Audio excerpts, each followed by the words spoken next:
Everyone welcome back to my YouTube channel. So আপোনালোক সকলোকে মোৰ চেনেলৰ নতুন এটা ভিডিঅ'লৈ স্বাগতম জনাইছোঁ। তো গাইজ বহুত দিনৰ পৰা ভিডিঅ' দিব পৰা নাছিলোঁ। সো আজিৰ পৰা আপোনালোকে ৰেগুলাৰ ভিডিঅ' পাই থাকিব। সো তাৰ কাৰণে আপুনি যদি এতিয়ালৈ মোৰ চেনেলটো ছাবস্ক্ৰাইব কৰা নাই চেনেলটো ছাবস্ক্ৰাইব কৰি বেল আইকনটো প্ৰেছ কৰি থৈ দিয়ক। জব ৰিলেটেড স্কিম ৰিলেটেড আপোনালোকে আপডেটসমূহ পাই থাকিবলৈ। সো এতিয়া ভিডিঅ'টো আৰম্ভ কৰোঁ। প্ৰথমে নতুন এটা আপডেট আহিছে যে আপোনালোকে যদি PM কিষাণৰ ৰেজিষ্ট্ৰেশ্যন কৰিছিলে তেতিয়াহ'লে আপোনালোকে নিজৰ যোনটো KYC সেইটো আপোনালোকে 5 তাৰিখৰ পৰা 25 জুনৰ ভিতৰত আপোনালোকে সেইটো কমপ্লিট কৰিব লাগিব। আৰু এটা কথা আহিছে যে বহুতে প্ৰশ্ন কৰি আছে যে আগতে ইনষ্টলমেণ্ট পাইছিলে যোনটো 6 নম্বৰ ইনষ্টলমেণ্টৰ পৰা যদি 16 নম্বৰ তেনেকৈ পাইছিলে, কিন্তু এতিয়া মাজতে বন্ধ কৰি দিয়া হৈছে, সিহঁতৰ একো পইচা সোমোৱা নাই।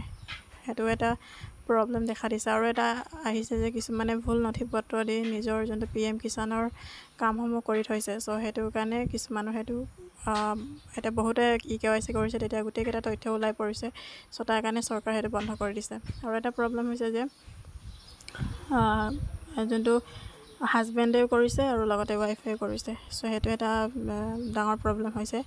চ' সেইটো কাৰণে যদি হাজবেণ্ডে কৰে তেতিয়াহ'লে ৱাইফে কৰিব নালাগে, আৰু যদি ৱাইফে কৰিছে, মাইকী মানুহগৰাকীয়ে কৰিছে, তেতিয়াহ'লে হাজবেণ্ডে কৰিব নালাগে। কাৰণ যোনটো গাৰ্জেন যোনটো থাকে, আধাৰ কাৰ্ড যিহেতু আজিকালি মেণ্ডেটৰী, সেইটো লাগিবই। সেইটো পিছফালে যিহেতু হাজবেণ্ডৰ নামটো থাকে। চ' সেইটো কাৰণে আপোনালোকে যদি ৱাইফে কৰিছে তেতিয়াহ'লে হাজবেণ্ডৰ অট'মেটিক সেইটো ক্ল'জ হৈ যাব যোনটো স্কিম। চ' সেইটো এটা আপডেট আপোনালোকক দিলোঁ। চ' আপোনালোকে যদি এতিয়ালৈ KYC কৰা নাই তেতিয়াহ'লে কৰি লওক। আৰু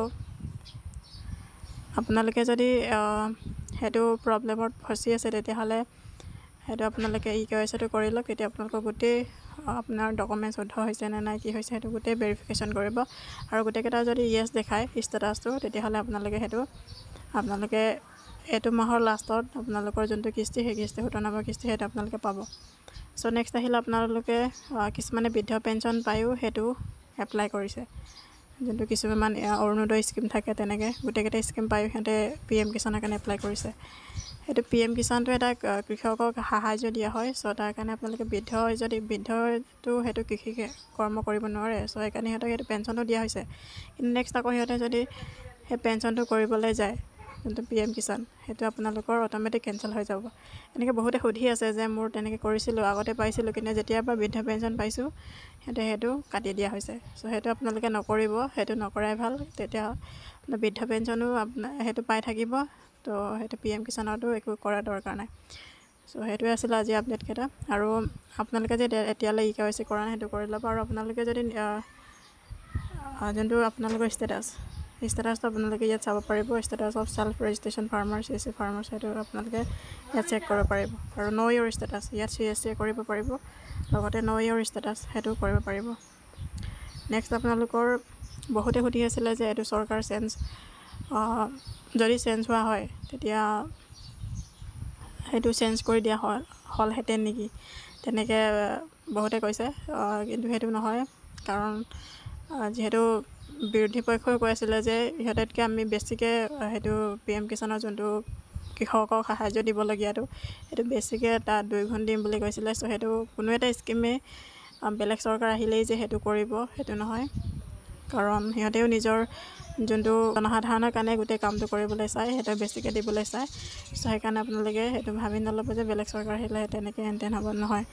আপোনালোকে সেইটো নিশ্চিন্ত মনে থাকিব লাগে।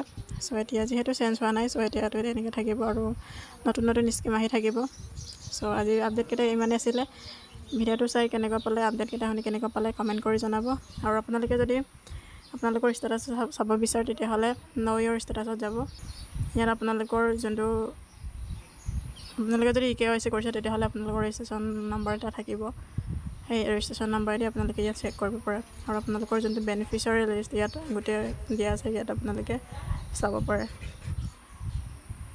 চ' ইমানেই আছিলে আজিৰ আপডেটটো। আৰু এনেকুৱা ধৰণৰ আপডেট পাই থাকিবলৈ চেনেলটো ছাবস্ক্ৰাইব কৰি বেল আইকনটো প্ৰেছ কৰি থৈ দিব। আজিলৈ ইমানেই। জয় অসম।